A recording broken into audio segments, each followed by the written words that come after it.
Welcome to بند گلی. View کرنے کا شکریہ. آپ کو ہماری کہانیاں پسند آتی ہیں تو چینل کو لازمی سبسکرائب کریں، لوگوں سے شیئر کریں اپنے فرینڈ سے، اور ہمیں کمنٹس دیں تاکہ ہم اپنے آپ کو بہتر سے بہتر کر سکیں. بہت شکریہ.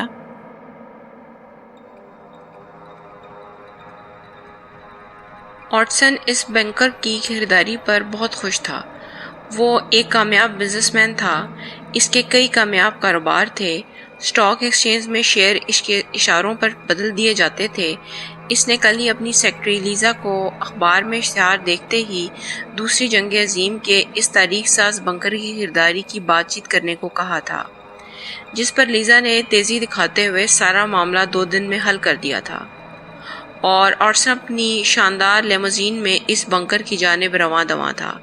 اس کے ساتھ والی سیٹ پر لیزا، جبکہ پیچھے آنے والی گاڑیوں میں اس کے باڈی گارڈ موجود تھے. پہلے وہ لندن سے کاؤنٹی کے قصبے میں پہنچے، پھر کار میں سوار ہو کر کاؤنٹی کی جنوب مغربی سمت میں واقع اس بنکر کی جانب چل پڑے. لیزا اس سے باتیں کرتے ہوئے اس بنکر کی تفصیلات سے بھی آگاہ کرتی جا رہی تھی.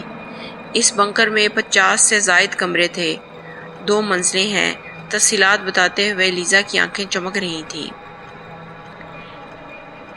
ان کی بلیک کار شاندار انداز میں گرین روڈ پر موجود درختوں کے سائے میں بنکر کی جانب بڑھتی چلی جا رہی تھی. یہ بنکر 1939 میں تعمیر کیا گیا تھا، جس میں بھوتوں کی موجودگی کی بھی افواہیں تھیں.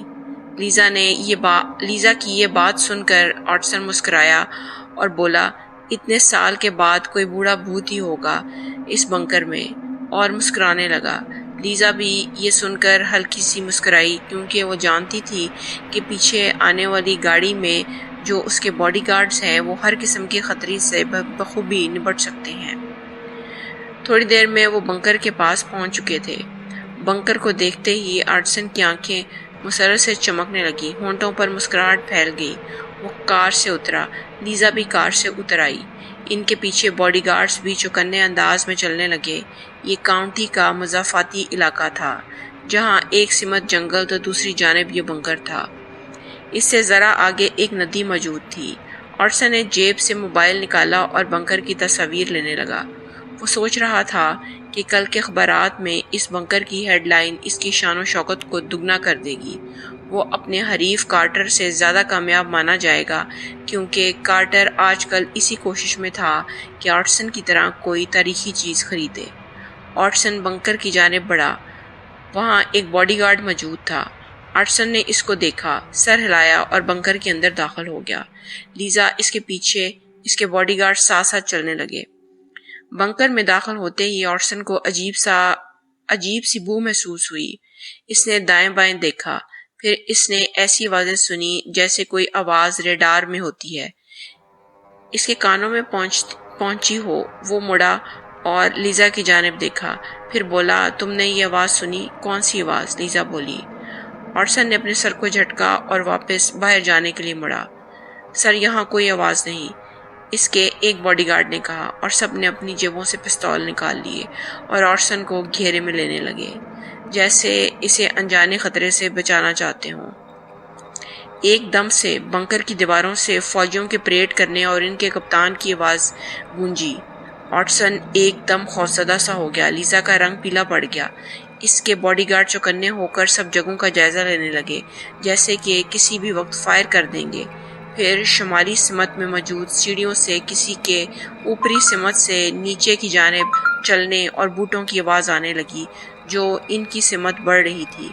واٹسن باہر کی سمت بھاگا، مگر اسی وقت اس کے ساتھ موجود بنکر کا باڈی گارڈ زہریلے انداز میں مسکرایا اور دیوار کی جانب بھاگا. بالکل ایسا لگا جیسے کہ وہ دیوار میں اپنا سر ٹکرانا چاہتا ہو، مگر لیزا نے دیکھا کہ وہ باڈی گارڈ اس دیوار کے اندر بالکل گیا اور غائب ہو گیا. لیزا ایک دم پریشان ہو گئی. وہ چیخی. واٹسن کے اوپر گولیاں برسنے لگیں، کیونکہ باڈی گارڈز نے جتنی گولیاں دیواروں کی طرف پھینکی تھیں، سب گولیاں واپس ان کے جسم میں آ کر لگیں. لیزا چلاتی ہوئی واٹسن کو آوازیں دے رہی تھی، مگر آگے جا کے وہ کھٹک کر رک گئی، کیونکہ واٹسن کی باڈی بے حس و حرکت پڑی ہوئی تھی. وہاں پر اس نے دیکھا کہ 2 پھندے لٹکے ہوئے ہیں، ایک پر 2 فوجیوں نے اٹھا کر آٹسن کو لٹکا دیا اور دوسرے میں وہاں کا باڈی گارڈ لیزا کو گھسیٹ کر دوسرے پھندے کے قریب لے گیا اور اس کے بعد اس نے لیزا کو بھی اس پھندے پر لٹکا دیا۔ لیزا اور آٹسن نے وہاں پر جان دے دی۔ آج تک کسی کو یہ پتہ نہیں چلا کہ مشہور بزنس مین ایک دم کہاں غائب ہو گیا۔ اسکاٹ لینڈ یارڈ آج بھی آٹسن گمشدگی پر کام کر رہی ہے۔ انہوں نے آٹسن کے بینک اکاؤنٹ سے پرانے بنکر کی خریداری کا پتہ تو چلا لیا، مگر کوئی نہیں جانتا کیونکہ کاؤنٹی میں آج بھی اس بنکر کا کوئی وجود نہیں تھا۔ اسکاٹ لینڈ یارڈ آٹسن کی کار بھی تلاش کر چکی تھی جو انہیں کاؤنٹی سے باہر ایک جنگل میں ملی تھی، مگر آس پاس کوئی موجود نہیں تھا۔ البتہ ایک درخت پر 2 رسیاں پائی گئیں جن پر خون کے نشانات موجود تھے، جو شاید آٹسن اور لیزا کے ہی ہو سکتے ہیں۔